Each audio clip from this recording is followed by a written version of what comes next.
So the Gemara that we learned yesterday was this new Gemara about Zehaklal Kol Davar Shemakabel Tuma v'chulu.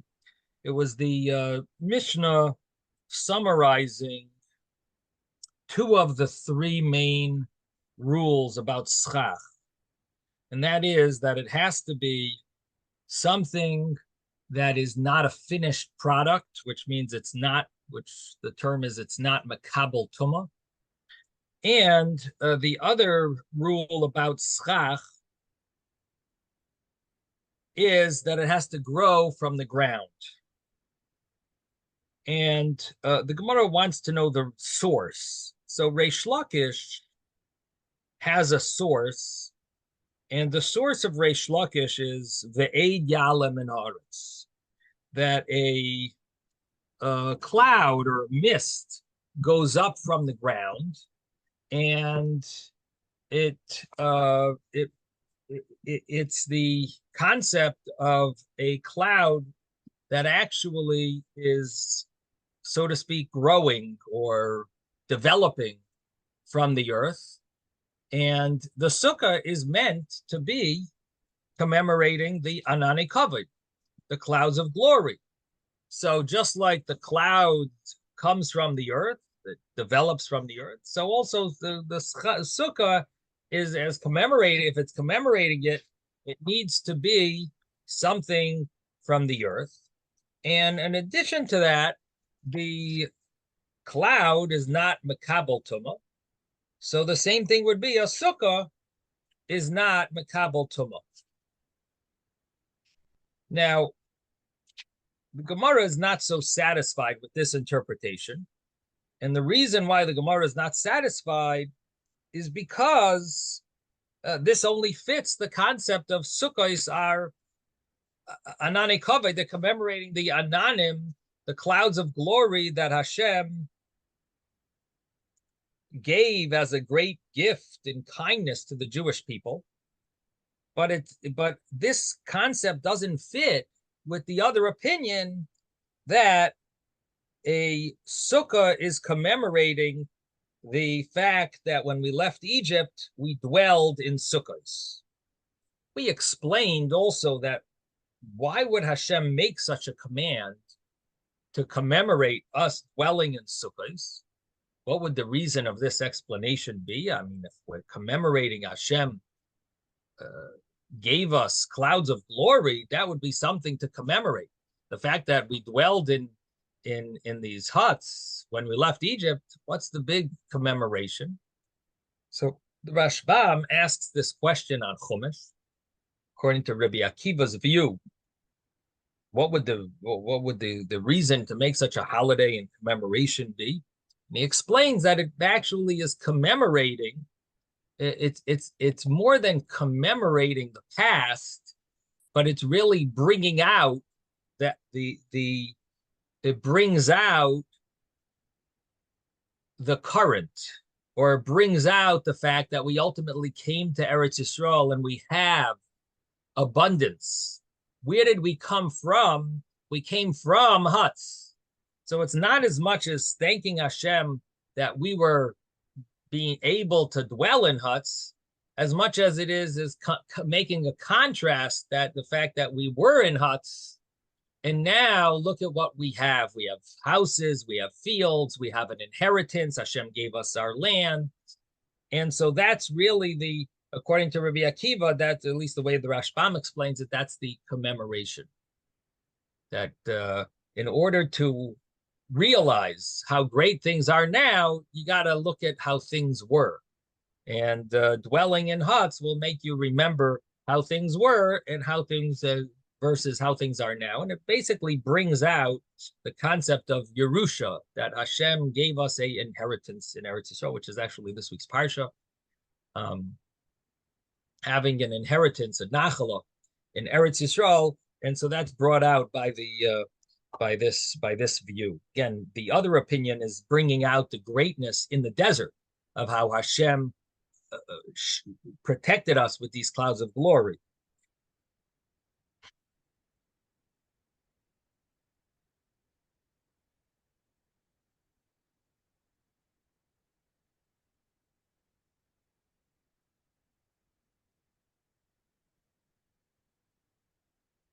The the Gemara has to come up with now a new interpretation because of this problem. Because if you learn schach from clouds, that only works according to the other view. It doesn't work according to this view that schach has to do with huts. Now, in the Torah, which is the one of the I guess the original Shulchan Aruch, you have the Rambam, the Torah, and then the regular Shulchan Aruch that we know of really is developed from the Torah. So this is the predecessor of the Shulchan Aruch. The Torah is the son of the Rosh, who was a Risha and a commentary on the Gemara. The Torah brings down. He says, "In Sukkos they shall dwell for 7 days, in order that the generations shall know that I settled the Jewish people in Sukkos when I took them out of Egypt." And the Torah connects the mitzvah of Sukkah with leaving Egypt, and many mitzvahs are similar to that, because it's something that we saw with our eyes and we heard with our ears, and no one can deny this fact. In it, it shows us on the truth of the Creator, Yisala, who should be exalted, that he created everything according to his will, and he has the power and the ability and the Elyonim and the Tachtonim above and below to do as he wishes. No one can tell him what to do, as he did when he took us out of Egypt with great wonders and miracles and wonders. And the Sukkos that the Pasuk talks about that Hashem settled us in are the Anane Kavoidai, the clouds of his glory. And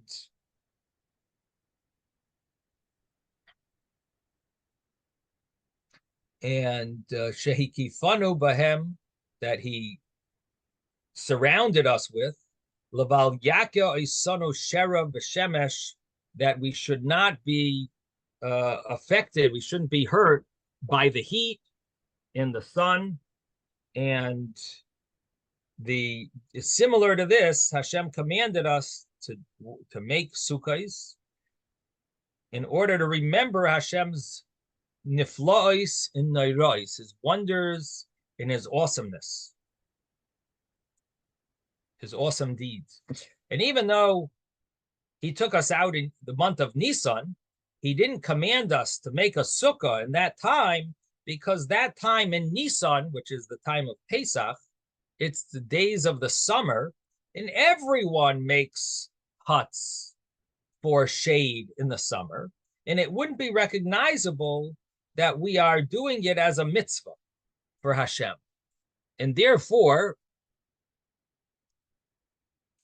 he commanded us to make sukkahs in the 7th month, which is a time of rain, and people leave their huts and go into their house, and we leave our houses in order to go into the sukkah, into the hut.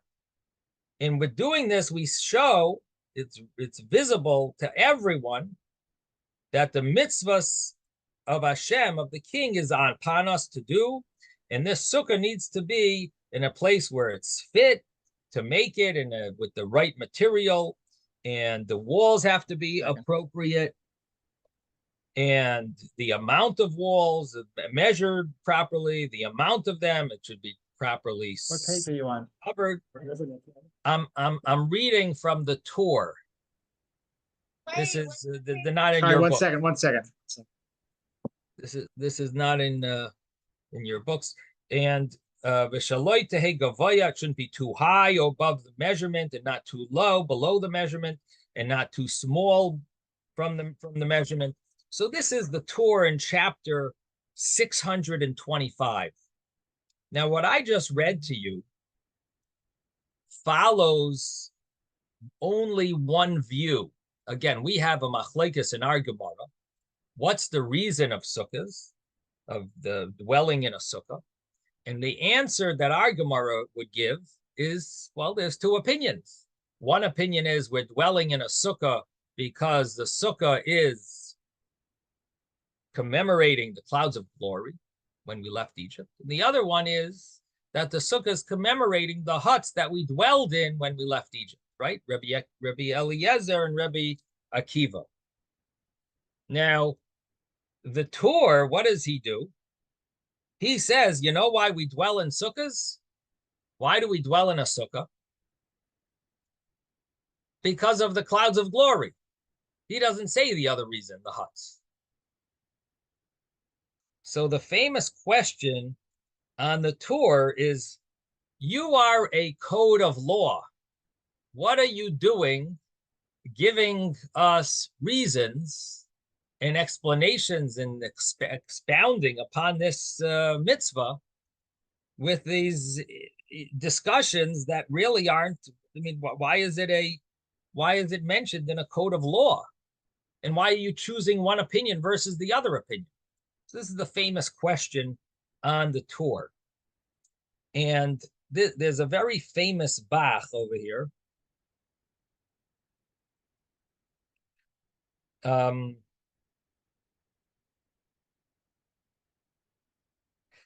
the Bach explains that, you know why the Tur says this?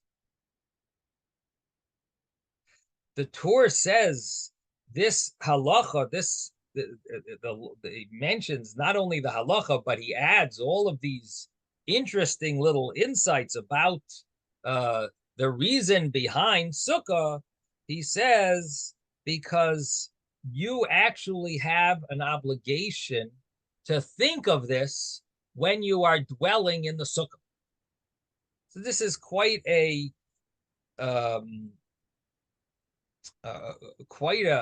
powerful new law that the Bach wants to innovate based on this Tur.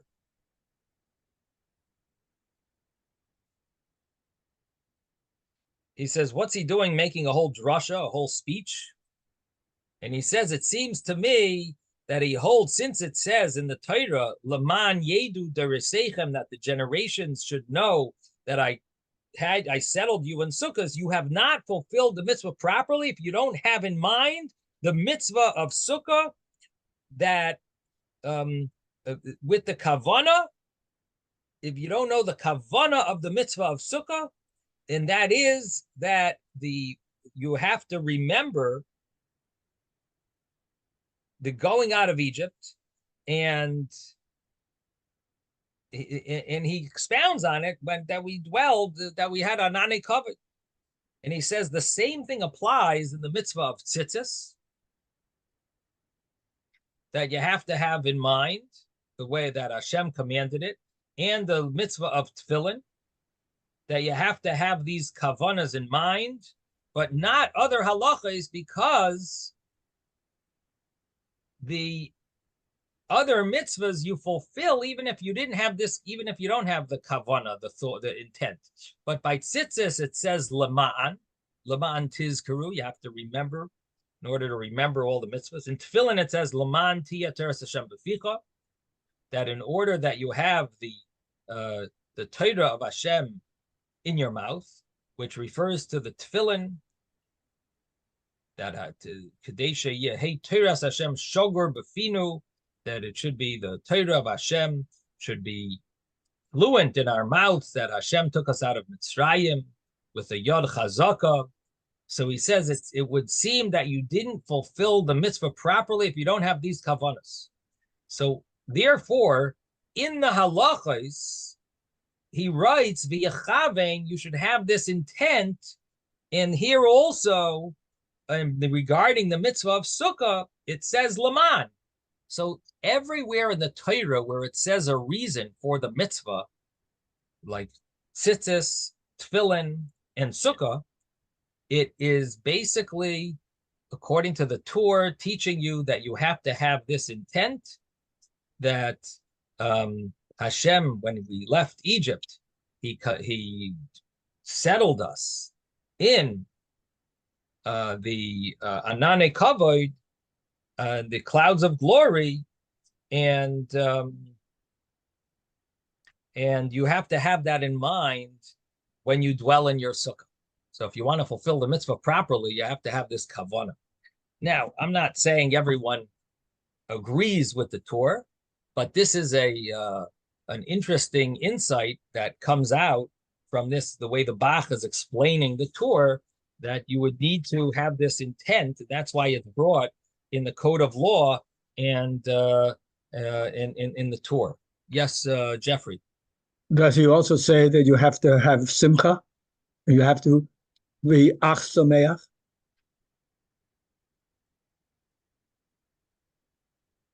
Uh, I didn't go through the whole tour, That so word, I'm it not doesn't sure. say That'll be lemon for That's what I It want to doesn't know. say lemon. But, That's what I that. want to know. I want I Well, mean, he's the ach mitzvah sameach. of a mitzvah of simcha, But I it would does think say it. applies. But it does say it in the Torah.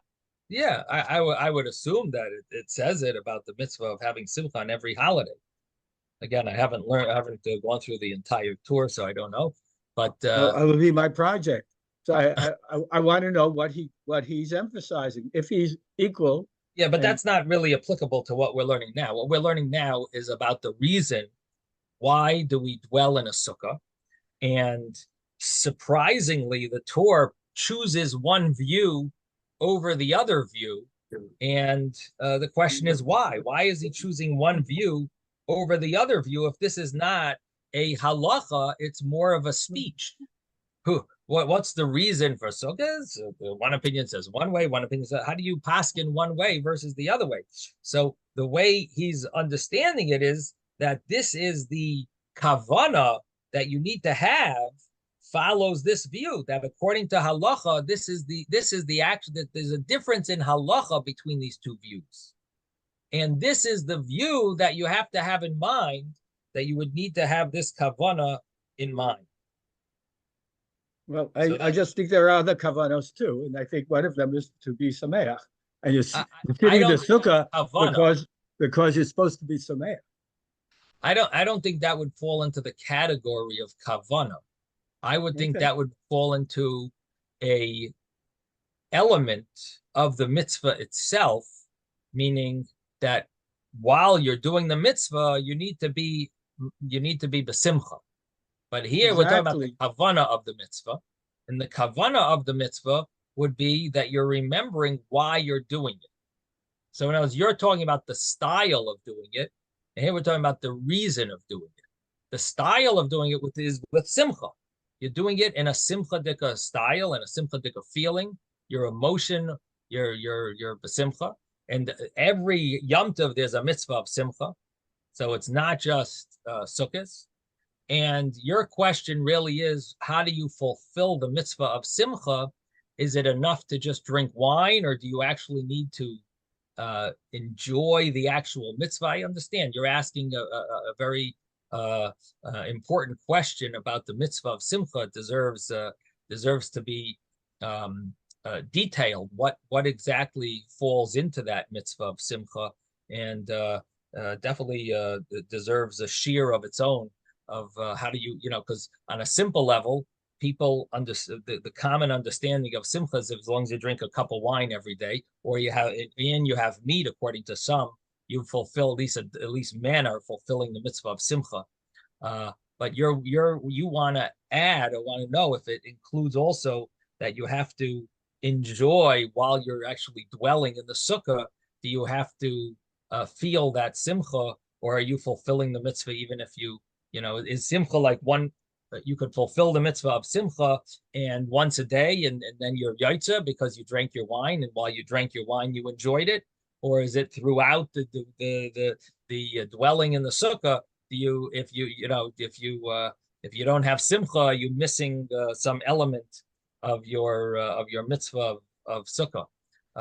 So it's a good question. Again, it's not really the topic of our discussion, but here what we are seeing is something unique about this, that this discussion in our Gemara could be a halachic debate rather than just a homiletic discussion of the reason for Rabbi. Yes. In the idea of simcha, there's two aspects. Maybe this is what Jeffrey's talking about. There's the idea of doing the mitzvah in simcha, and then there's the idea of simcha itself is the mitzvah. That's also true. but I think even within even the mitzvah doing the mitzvah of doing being mesameach on Yom Tov, Yisa'ach Sameach, it deserves to be expounded upon. What what are the ramifications? What are the details of that? The rules, the criteria of that mitzvah. So again, it's not this discussion here, but yeah. In addition to that, there's a mitzvah always to be b'simcha. The Ari HaKadosh says kachas asher lo yavadatos Hashem Elokecha b'simcha, that you could do all the mitzvahs of the Torah, and you still deserve destruction, according to Ari says, because you served me, but you didn't do it b'simcha. Tachas by the klolos. Tachas asher lo yavadatos Hashem Elokecha b'simcha tuv levo. That's why you could have all the terrible the teichacha in in the Torah. So the mitzvah of simcha is definitely a very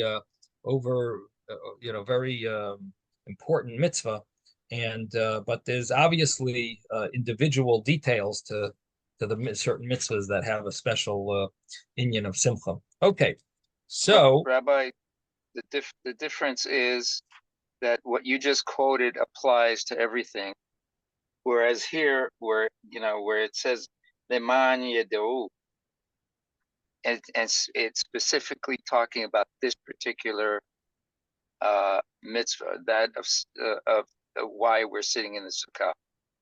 So we're talking about, you're talking about a general thing. Okay, that's one thing. Leman Yedu is very specific to this particular holiday. Yeah, for sure. Correct. That's that's true, Ezra. 100%. Okay, so so this is the way the Bach wants to understand the mitzvah, and the way he understands the Torah. I can't say that everyone necessarily agrees with this Torah. The Alter Rebbe Shulchan Aruch brings interestingly enough, he brings the same reason of the Torah, meaning he says about the Anani Kavod, and he says, therefore, everyone has to be mechavein. You have to have in mind while you're dwelling in the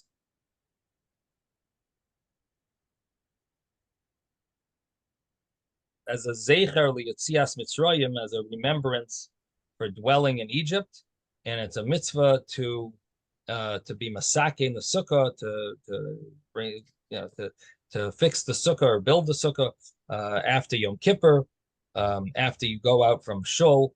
That's mitzvah that comes to your hand. Don't immediately after Yom Kippur, after you go out of shul, mitzvah that comes to your hand, don't push it off.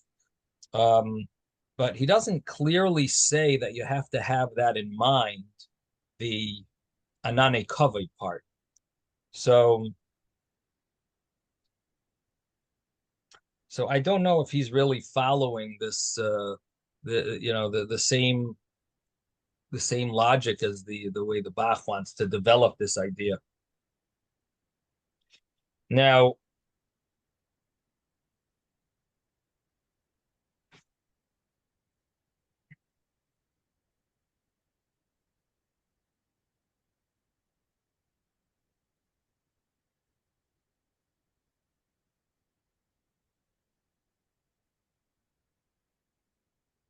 the Gemara that we learned,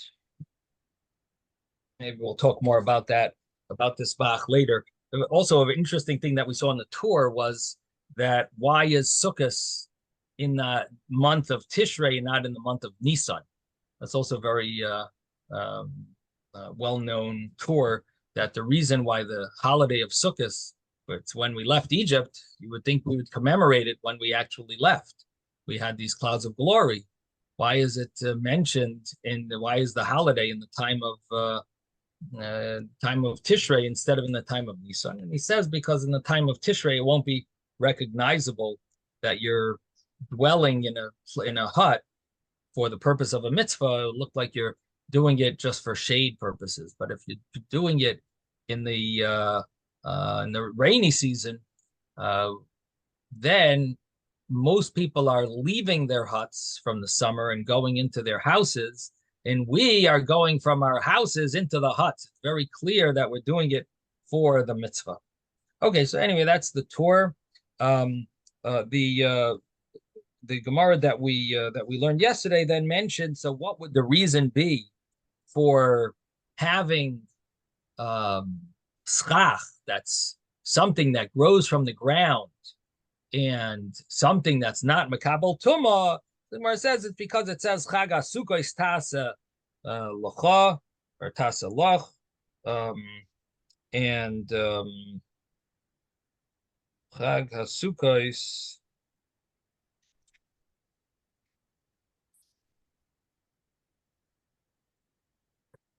Rabbi, I'm just curious if he says that the Torah says the same thing about matzah, that when you're eating the matzah, that you have to have this same kavanah that while you're eating in the sukkah. So the Torah doesn't really spell this out. It's the Bach's way of explaining Okay. the Torah. And the reason he jumps on this is he's emphasizing the way the Bach explains it is it all boils down to the Torah saying the word Laman. That wherever the Torah says the word Laman by a mitzvah, that do this because of, he's saying what it means is that you got to do this with that intent. Whenever the Torah says Laman, because of, it means you should do the act because of this. Not that I'm commanding you to do it. And the reason I'm commanding you is this, is that I'm commanding you to do it with this intent. That's the way he's learning Laman. So by matzah, doesn't say Laman by matzah anywhere. Not that I know of, again. Yeah. But the word Laman is used in many other ways. So. But not for matzah, maybe. So in any event, make a list. In any event, so the Gemara here comes with this other interpretation that Rav Dimi said in the name of Rabbi Yochanan, Chag HaSukkah is Ta'aseh L'cha. So we darshan that the pasuk is comparing Chag, which the Gemara understands as Chagiga, to Sukkahs, to Sukkah. So that just like the Chagiga, the Karban, is not Makabel Tumah, and it grows from the ground, which means an animal that he gets his nourishment from the ground, from the earth. And so also a sukkah is something that's not makabel tumah, and it the schach has to come from something that's gidulay min haaretz, it grows from the ground. And as we mentioned yesterday, that the whole question of that we find that there seems to be a different areas in the Torah where sometimes we consider animals to be growing from the ground, and sometimes we don't consider them to be growing from the ground. There seems to be a contradiction. Tosfos deals with this, how that works. That when we're talking about grain, and we're talking about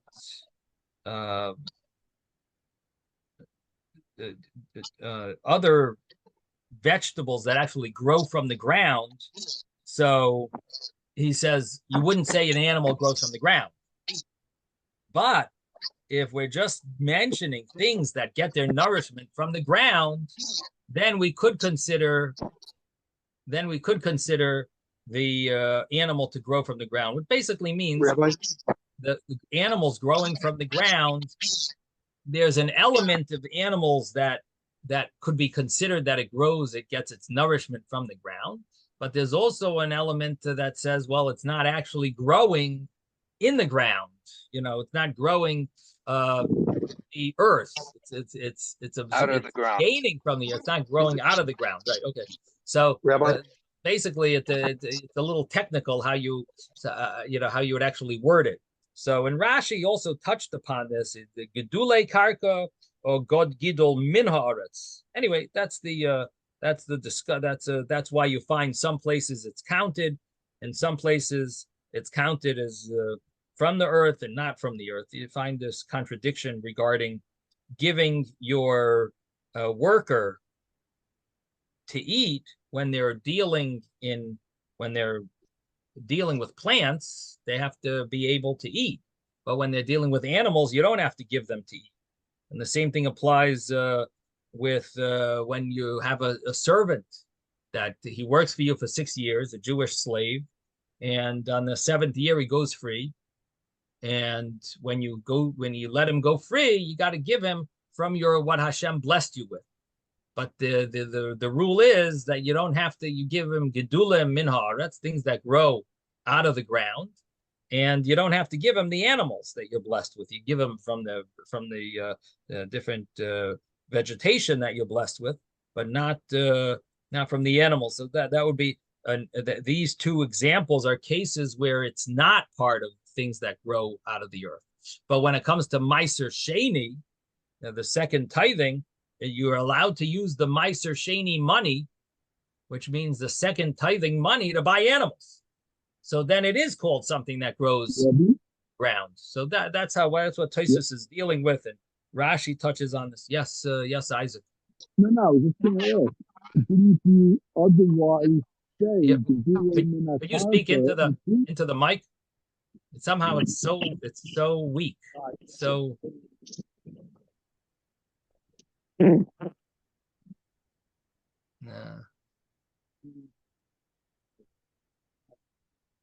now we don't even hear anything. Rabbi? Maybe if you put your sound, maybe I don't know. Is this David's? Is this your new one? Your No. new one? Doesn't go into my beautiful, but my Apple doesn't have a plug for it. What's in the toilet? All I was saying is otherwise before, you said behavior not to do a paragraph, but earlier you said the animal wasn't doing a paragraph because he's eating fruit.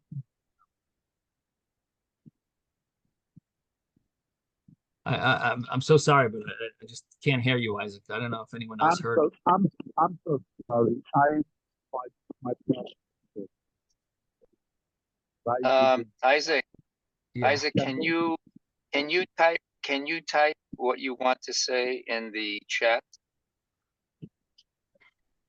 and just direct it to the Rav, and the Rav can then tell us what you said, and he can then respond to it. Okay, Moshe, I think you wanted to say something, Moshe. Rabbi, schach that's makabel tuma.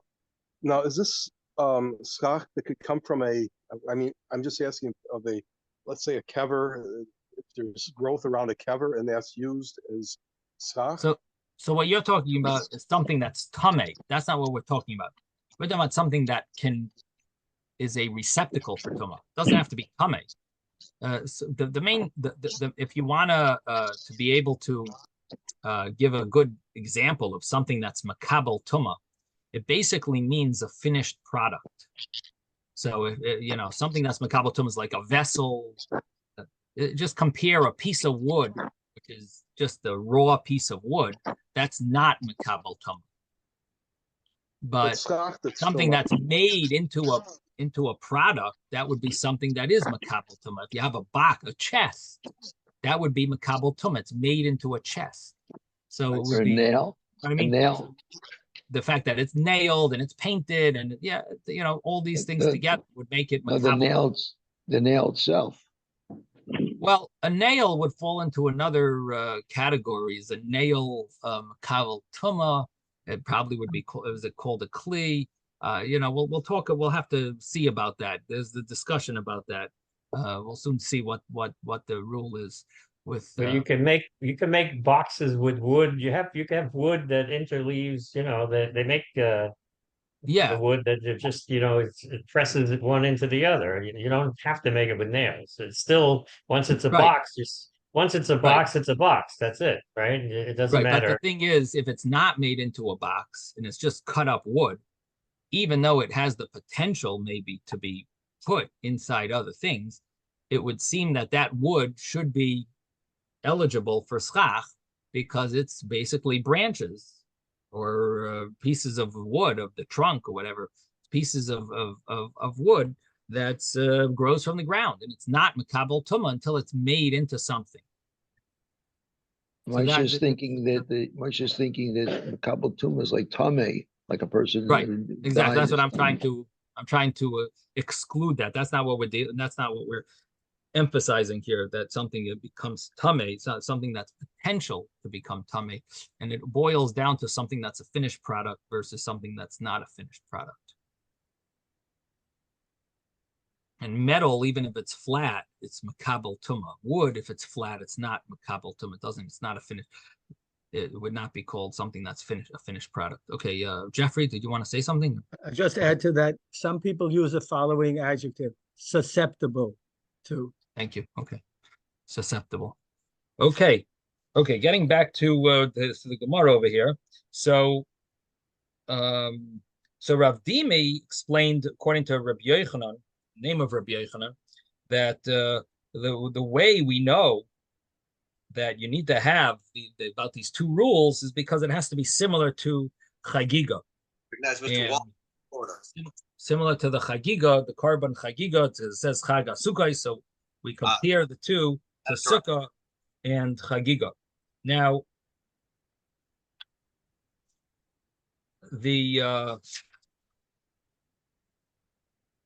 Taisvis is a little bothered over here with, we had a Gemara before that mentioned that you're not allowed to benefit from the Sukkah because from the walls of the Sukkah, even because Chagiga you can't benefit from, and the Sukkah you can't. So if it says Chag HaSukkos, so if you can't benefit from the Chagiga, you can't benefit from the Sukkah either.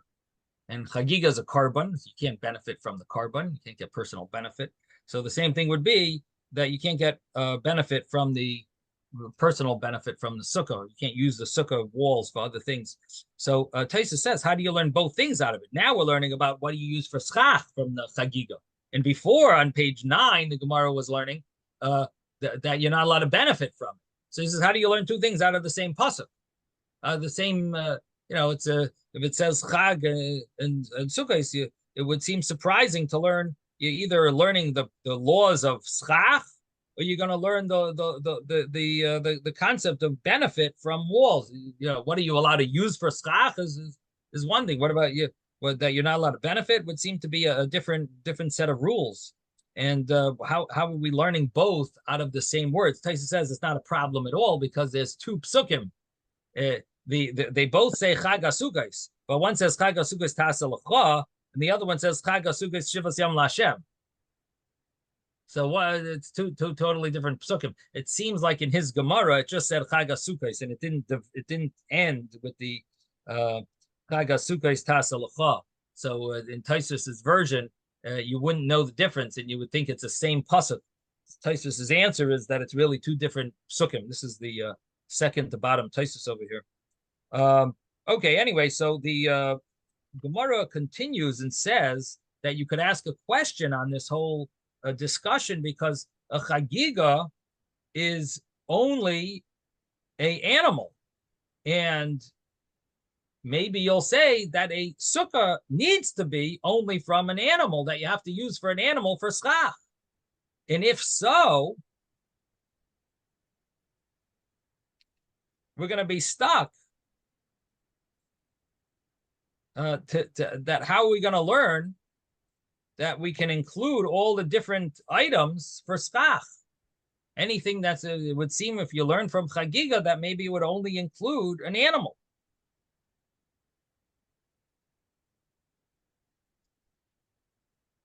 So the Gemara answers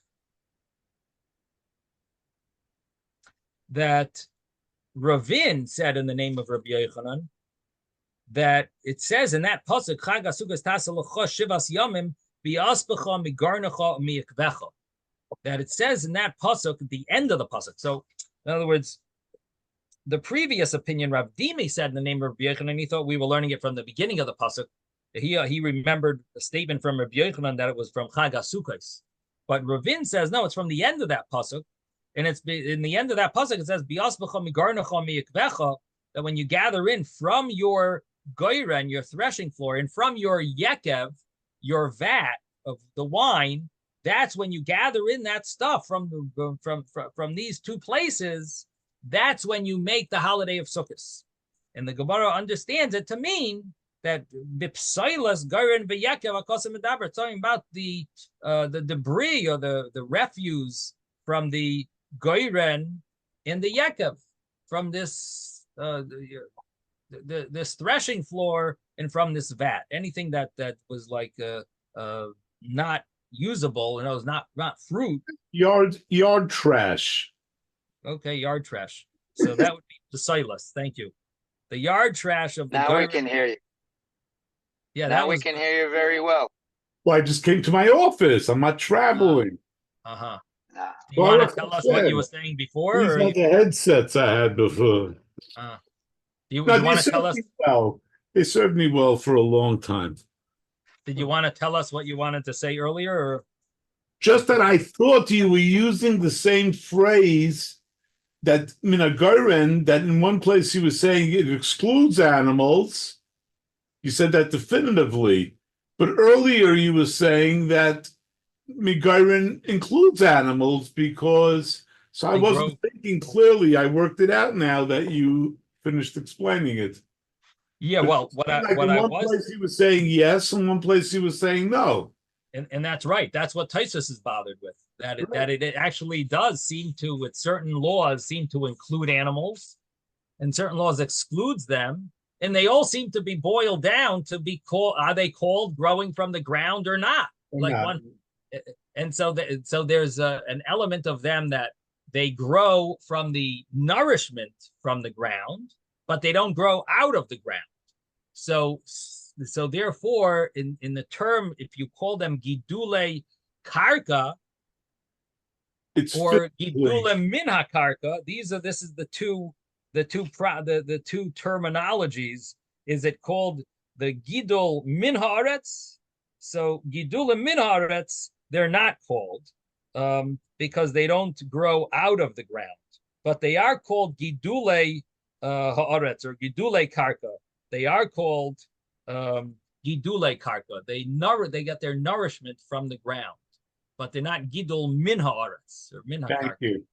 I thank everybody for their patience. Sorry. No problem. Okay, so now we have a new interpretation over here that we're learning it from the refuse of the goyren and the yekev, of the threshing floor and the vat, and this is the yard trash from these from the goyren and yekev, and that is so because it says biyasbecha migarnecha miikvecha, we know what you can use for schach. It's basically yard trash.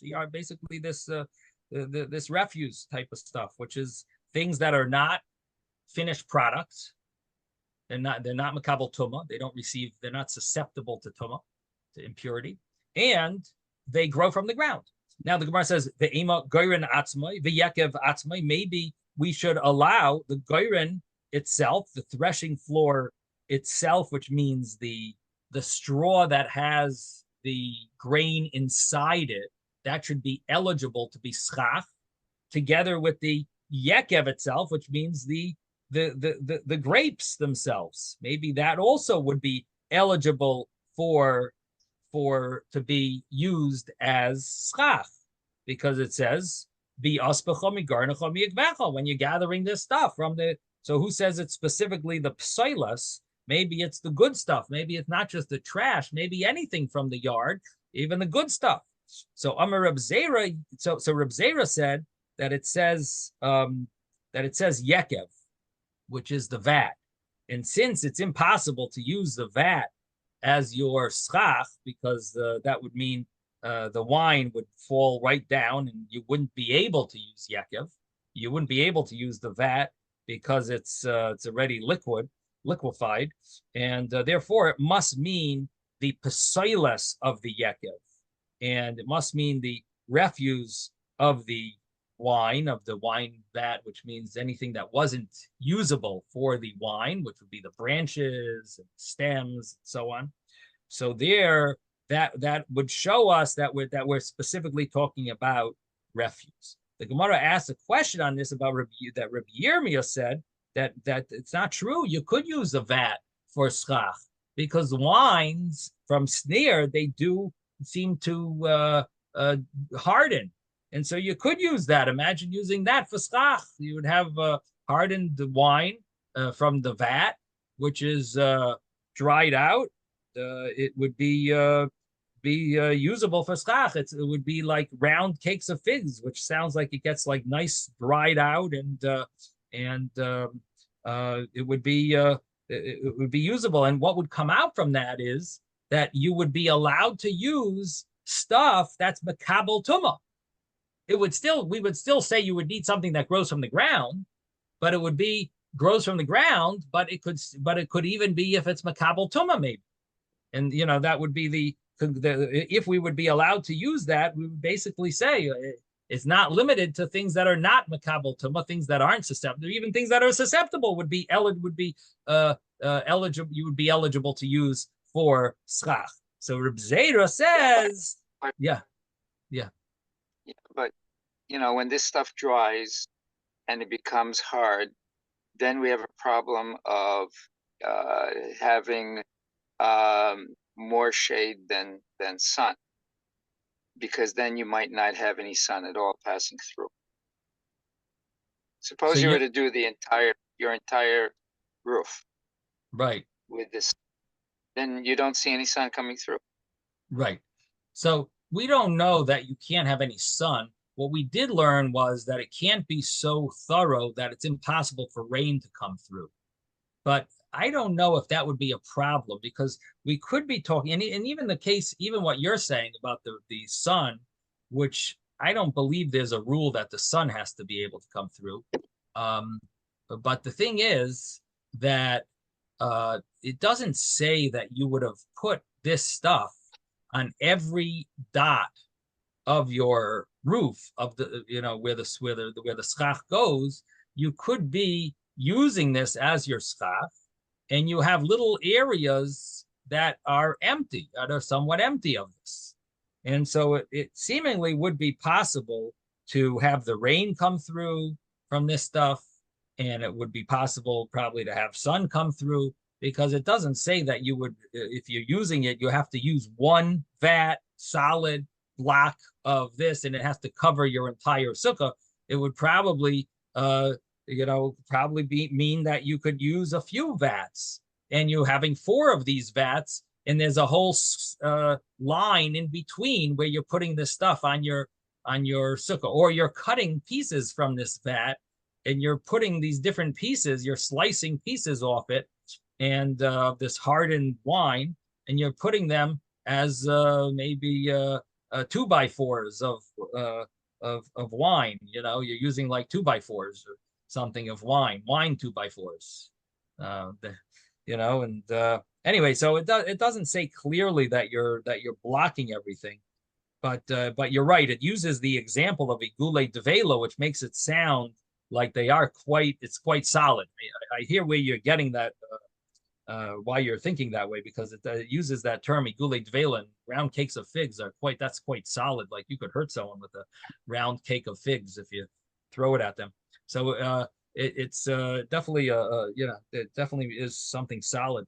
Okay, in any event, the Gemara then says that Reb Zera says, wow, we thought this was so obvious, and here Reb Yirmiyah comes and he throws an axe at it and chops it into pieces. This was what we always understood it this way. And Reb Yirmiyah comes and asks a strong question. Rav Ashi then says, no, it's not a problem, because it says mi garnacha umiyakvecha. So because it says from your goyren and from your yekev, so therefore it's only things that it has to be come from it, but it's not it itself. And the understanding would be that it's the refuse from these items. And the yard trash, not the good stuff. Now Rav Chizda Amar Mehach, and Rav Chizda comes and says that we learn it from this pasuk in Nehemiah. It's interesting because over here Rashi says it's called pasuk in Sefer Ezra, even though the pasuk is in Nehemiah.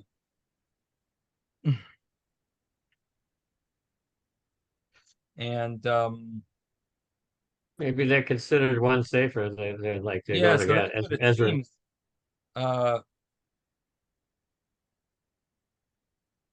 that's what it seems, maybe, that it's really considered one sefer. I see the Gilyon Hashas, which is Rabbi Kiva Eger, seems to bring a lot of sources over here. He says the pasuk is in Nehemiah, and even though Rashi says Ezra, he says you find similar things in Chumash. Rashi says that you find this in Ezra, and it's really in Nehemiah, and it's in Beya and the Gemara there.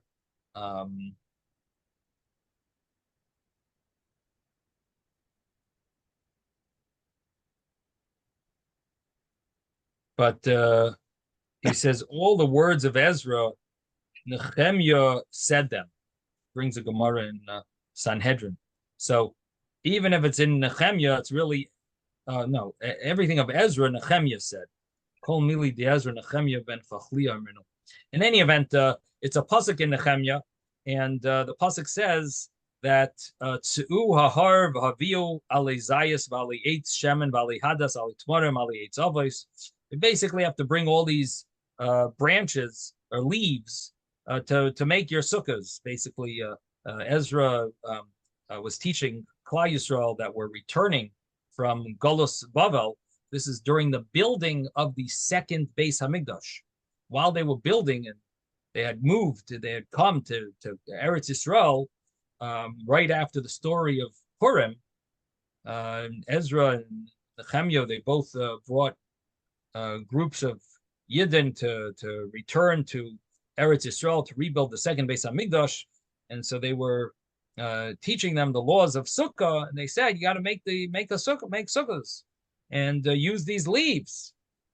So you see from here that they're using leaves, and they're not using anything that's makabel tuma or that doesn't grow from the ground. So it's understood that this is the rule. That it has to be. These are the two main rules. That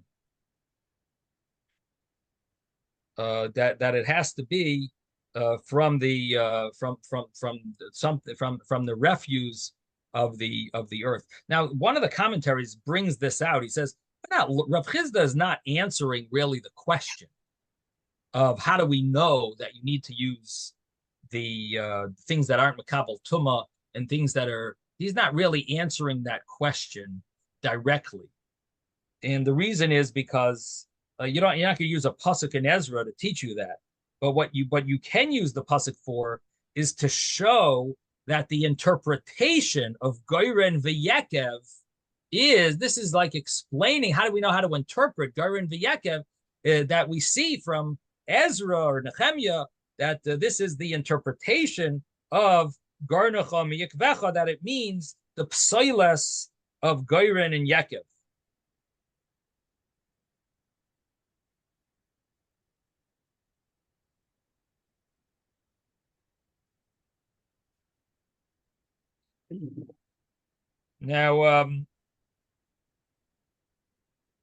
Now, the Gemara then asks on more like a side question that why does it mention both Hadas and Eitz Avos, which both refer to they both refer to Hadassim.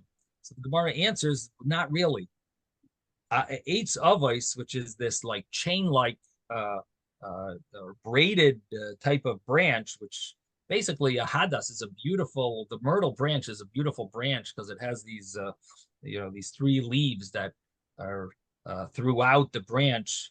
So it has a special term that it's called is this eitz avos. It's like looks like either like a chain or like a braid. Anyway, so that is referring to a real kosher hadas. The ale hadas is referring to a regular hadas that's not always kosher, that it sometimes only has two leaves at the same place, or even one, but doesn't always have three. Those are, if it doesn't have three, it's not they don't all three leaves don't come out of the same location. That's called a hadas shoita, and only a hadas avos is kosher for lulav, and they have to all come out of the same place, and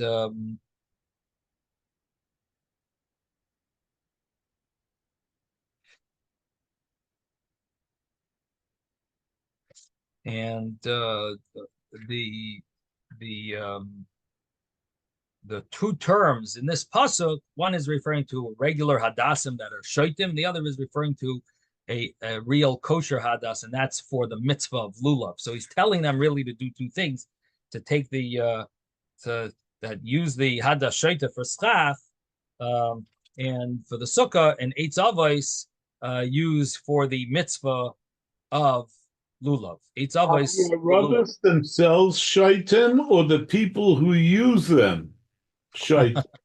No, I'm asking legitimately. Is this like, the Aravas for idiots because they can't tell the difference? Where did the word shaitim come from?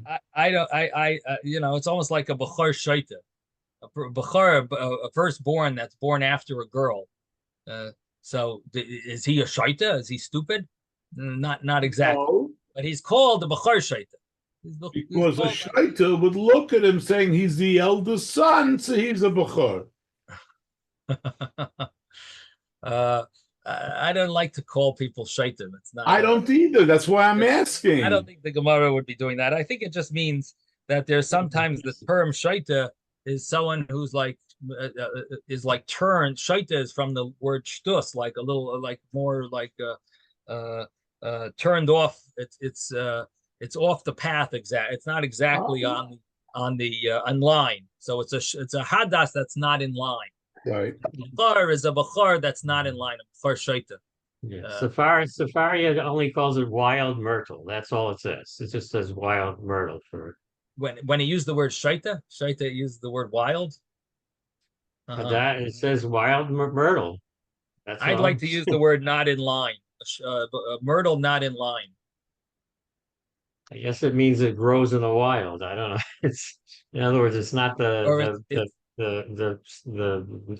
hashuv kind that Right. is grown. But you could translate it as it's growing wildly. That the leaves are not growing And in an maybe orderly that's fashion. They're That's acting where in a we wild. get the shaita from. We call the person a shaita because he's not in line. Not in line. Right. Exactly. So it's a shaita, it's a hadas that's not in line. I think that would be a good translation. Anyway, all right. Oh boy, our time is up. We didn't get anywhere. All right, we're gonna have to stop here. Sei gesund, everyone. Have a wonderful day. Rabbi. Thank you, Thank you, Rabbi. Rabbi. Have a Thank good you. day, Sorry everybody. you feel we didn't get anywhere. I felt. Sorry. Thank Thank you, you. Rabbi. No, it's a working. Sure. Bye.